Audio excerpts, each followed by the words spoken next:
Rachel Reeves tonight warned the city about the danger of excessive caution, claiming that Britain cannot grow without a financial sector that's fighting fit.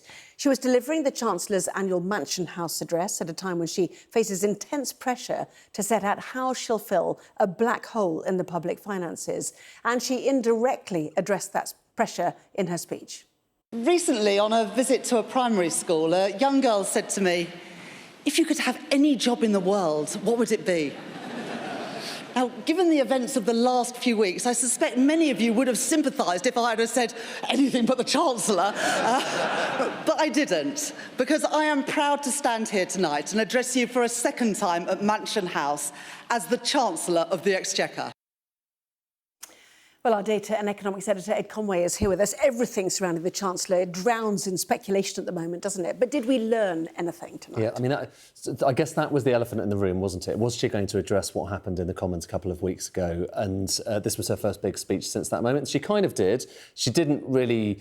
I mean, the other question is, there is this enormous black hole, and it's not a great term, but nonetheless, there's a problem here, which is that given that they can't get all of these welfare reforms ahead, they need to try and raise some money somehow to make the sums add up, and they haven't really said how they're going to raise that money, and most people think it's going to be higher taxes. There was a lot of speculation that maybe some of those measures might start to poke out through the speech tonight. This is the big opportunity for the Chancellor to come out there and say, look, here's what we want to do to try and sort out not the stuff in the budget, but just how is financial regulation working? So what do we do with banks? How do we encourage them to lend more money or lend less money, depending on how the economy is doing?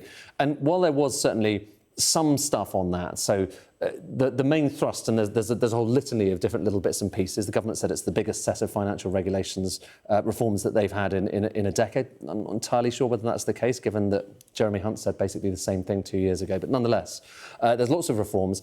The main thrust is trying to make it easier for banks to lend more money, trying to get rid of some of the more onerous regulations that have been on their balance sheets for some time. And that's a big seismic thing. Since the financial crisis, there have been all these rules saying you've got to be a bit careful. Those are being loosened, and they continue to be loosened in this speech. But there wasn't, for instance, some people thought that they were going to change the rules on ISAs, tax-free spending, saving rather, to make it more difficult, to raise a bit more money, make it more difficult to save. They didn't do that. Some people thought there was going to be a bank levy, or rather they've got a bank levy and that they were going to raise the bank levy and raise more money.